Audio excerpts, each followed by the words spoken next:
I'm Tom Campbell from Cultaholic. What do you sound like?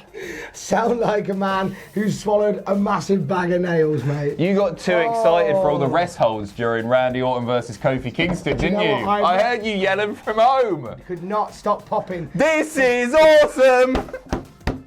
This is. That's, you're right. You're okay. I'm fine. I was just my voice. You got this. You feel okay. Yeah. Do you know what this is? This is introducing Session Moth Martina. Is that what it is? That long. It's like almost a David Starr entrance that she has. Then I think I felt a vocal cord pop when I was announcing that she was now followed on Twitter by John Cena. Hashtag pray for Tom's vocal cords in the comments, please. Here's some news though. Which WWE superstar finally returned to the WWE last night? Former WWE star Big Cass was kicked out of an indie event this weekend. And which WWE superstar is being hidden away before their return? We'll find out soon. Randy Orton rest holds aside, Clash of Champions was very much a thing last night. Lots went down. We saw some tag titles changing hands a couple of times. We saw The Fiend rocking up at the end. Yeah, that was really cool. Attacking Seth Rollins, making his plans known. I mean, we all knew them anyway, didn't we? Yeah, we're going to get a Hell in a Cell match. That's really cool. But I think that perhaps the biggest news coming out of last night is this. And it's so unexpected. I didn't see anyone talking about this before it happened. No. Luke Harper. Luke Harper is back in the WWE, interfering in the Roman Reigns Eric Rowan match. Now we know why it was no DQ. Assisting Eric Rowan, allowing him to pick up the win, beating the big dog with the Iron Claw face slam thing. I'm so happy. To be fair, so happy about this. He did warn us because he put on Twitter today is Sunday. You know what that means. Fair point. Yeah, should have seen it coming. He did should have warn seen us. it coming. No, this is absolutely fantastic. Essentially, the Bludgeon Brothers have been reunited. The last time we saw Luke Harper was in the armbar at WrestleMania. A day or two before that, he had the match with Dominik Dijakovic in the Worlds Collide tournament. But before that, we hadn't seen him on TV. He'd done a few dark matches. We hadn't seen him on TV since the SmackDown after WrestleMania. It was my birthday, in fact. It was the 21st of August. I believe that's why he was on. Yeah, 2018. When they dropped the titles to the New Day because of the injuries. And it's so good to see him back. He's been very frustrated. Vocally so. We saw him in the background. It was up, up, down, down.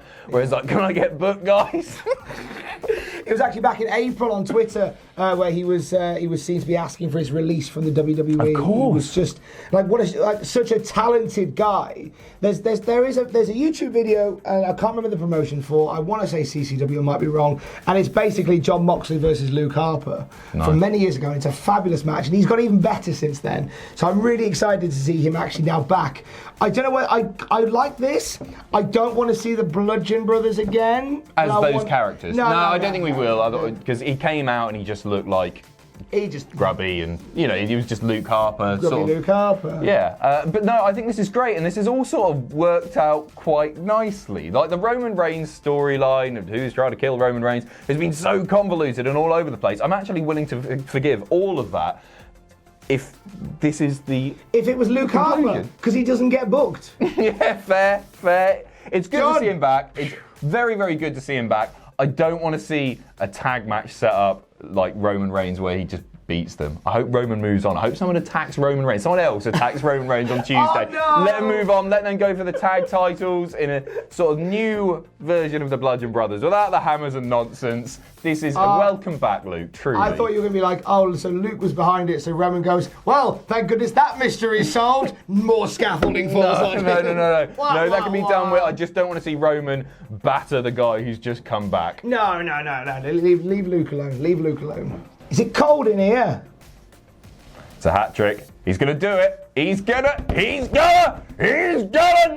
happen. There must be a draft. Even WWE made that joke this week on WWE.com. Did they really? Yes, they did. They made the cold joke. They're watching. We know you're watching. Hello, Vince. Are you watching Vince McMahon? Are you watching Vince McMahon? Yes, WWE have confirmed today the draft is going to take place. We kind of knew this already. There'd been speculation forever, friend, about when it was going to happen, but they have confirmed it's coming back in October, Adam Pacitti. That's right. The first, it's a 2-night event. The first will take place on SmackDown on Friday, of course, on October the 11th. 11th. And then the following one on Raw on the 14th. WWE SmackDown is the flagship show. Isn't that weird? It's never happened before, has it? No. It started on SmackDown and then ended up on Raw. This is great. We've talked about this at some length before because it has been reported previously, I believe in the Wrestling Observer newsletter, that this was going to be the case. And Meltzer got his dates right as well, apparently. Yeah, just stick to it. I don't care who goes where, just bloody stick to it. And maybe don't break Eric Rowan and Luke Harper up. Oh, just don't do that. But other than that, all good stuff, looking forward to it. That's the second week.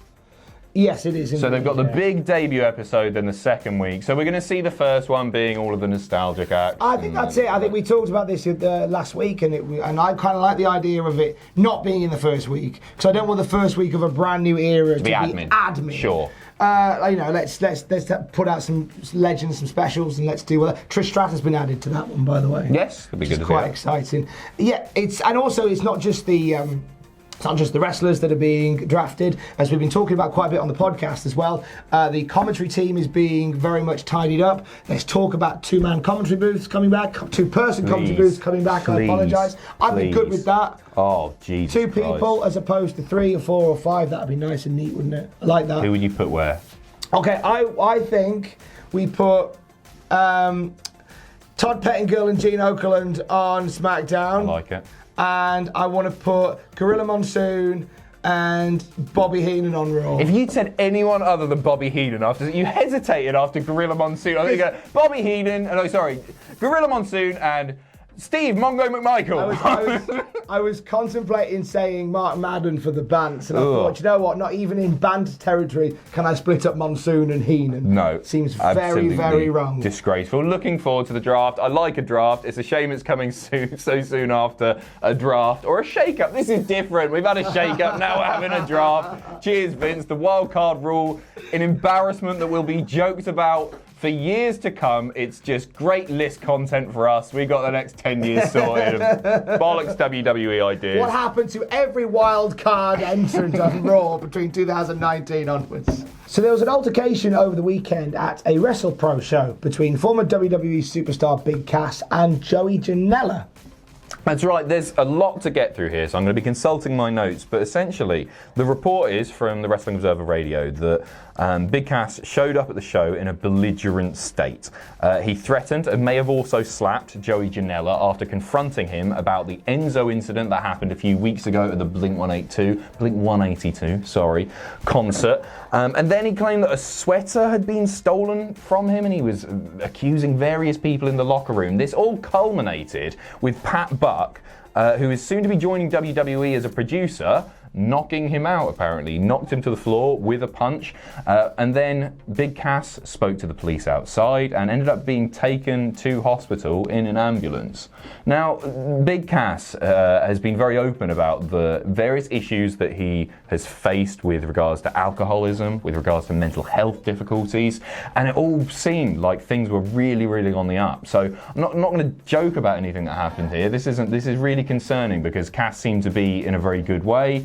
There were rumours which were quickly dismissed of a WWE return, but he's got himself into amazing shape. He's looking great, and his outlook on things. I've seen various interviews with him, and it's just sort of his mentality. He seems to be so positive, and he seems to be really going in the right direction. So this is just concerning. Yeah, it's always frustrating when somebody who you know is on a good track suddenly does something really out of character and you know, potentially spoils a show like that. But Joey Janela has tweeted after this, and what Joey Janela said is, he said, it's probably the most bizarre situation I've ever been in, let alone been a part of in the last 15 years. And he's seen some things. Joey Janela. Everything, he says, was cordial and friendly on Friday. They were at a show together on the Friday, and nothing was mentioned. And I hope the dude gets back on the right track. What a nice thing to say. Yeah, that's a good show by Joey Janela. Well, all we can do is wish Cass our best, I guess. Yeah. I hope you're okay. It sounds a very unfortunate, horrible incident, and yeah, hope things are okay. Get well soon. When I come back, I'm going to be real. Not my words, the words of Pinocchio. And the words of Liv Morgan. And we've got an update on Liv Morgan before we leave today, Adam Pacitti, haven't we? That's right. So Liv Morgan hasn't been seen on WWE TV since that match with Charlotte Flair, where she grabbed the commentary headset and it's been rumoured, or almost confirmed really, that she's going to be going under some sort of makeover. She's been seen cutting her hair on Twitter. She's going to come back with a sort of new character, or like Sasha Banks with just a different purple hair. Different hair. She'll be a heel. So yeah, she was advertised, and backstage at last week's SmackDown Live MSG show, she was meant to be in a dark match with Ember Moon. However, that was pulled last minute. It was replaced with the B Team versus Heavy Machinery.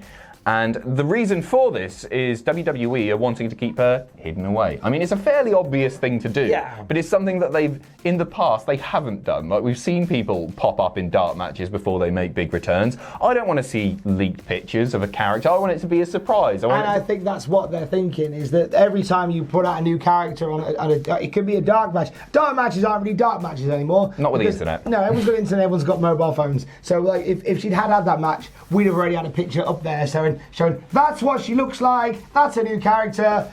Find us on Patreon. And so it's nice to be able to sit here and actually, yeah, please do. That'd be great. Ill-fitting shirt coming up to say all about it in a minute. But it's nice that they're taking this rebirth of Liv Morgan that seriously, to the point where, like, we don't even want her on telly, don't even want her in a dark match, don't even want her in the arena. Just keep your head down. It's good. Reports state that she's in line for a big push, and I can see why. I think she's really solid in the ring. I think she's got an amazing look. Not that we know what her look is anymore. Actually, I'd say it. True. The look she had before was good, so I'm hoping this one will be better. Yeah, I think as a heel or a baby face, she's going to succeed. I hope she comes back, and yeah, like. Good for Let us do. Okay, right. In your mind's eye now, and we can compare it when she finally turns up. A photo fit of what Liv Morgan looks like. In terms of the new look, it's going to be sort of a mask, which is red and black with sort of stripes down there. She's going to have, initially she'll come out with a cape, but she'll scrap that soon after. Lots of red and black there. She's going to speak with a sort of one of those Larynx voice box I could do things, and she'll be revealed as the sister of the Undertaker, which I think is a great storyline to put her in. It's not been done before, actually. So you? I think Bobby Heenan, Gorilla Monsoon. She'll look like both of them mashed together. Well, there you go. There's a video for you. It's like 5 in the morning right now. If we're not on form, that's the reason why. I hope you enjoyed Clash of Champions. YouTube is free, damn it. YouTube is free. I got an outro. Adam, tell us about Patreon, mate. Thanks for watching. Let us know what you think in the comments down below. You can follow us on Twitter at Cultaholic. You can find us on Facebook at facebook.com/Cultaholic. If you enjoy what we do here at Cultaholic, you can pledge to us on Patreon. That's patreon.com/Cultaholic. And most importantly, don't forget to hit subscribe and join us.